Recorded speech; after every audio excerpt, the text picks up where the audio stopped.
मित्रांनो, atrocity act म्हणजे काय?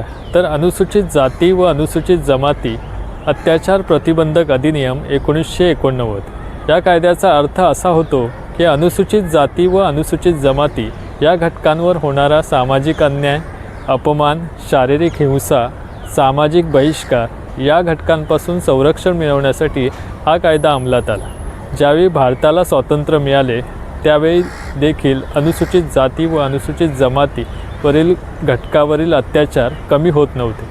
त्यामुळे 21 मुद्द्यांचा विचार करून हा कायदा अस्तित्वात आला.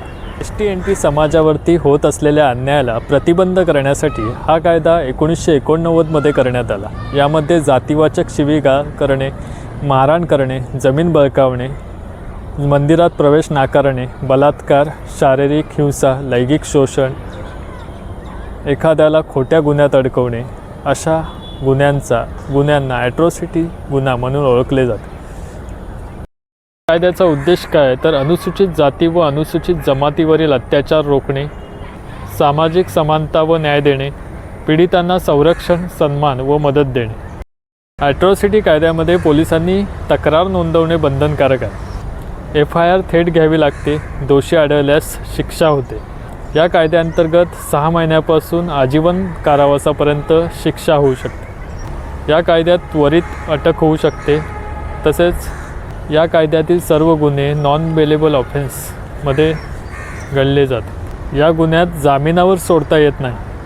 ॲट्रॉसिटी गुन्ह्यामध्ये विशेष न्यायालयाद्वारे खटले चालवले जातात. तसेच पीडितांना भरपाई, कायदेशीर मदत, सुरक्षा दिली जाते. सर्वात महत्त्वाची गोष्ट म्हणजे कायद्यात दुरुस्ती. ॲट्रॉसिटी कायद्यात दुरुस्ती करायची असेल तर लोकसभा आणि राज्यसभा या दोन्ही सभागृहाची मंजुरी आवश्यक असते. या दोन्ही सभागृहाने बहुमताने मंजुरी दिली तर त्यावरती राष्ट्रपती स्वाक्षरी करतात आणि दुरुस्तीचा कायदा अंमलात येतो.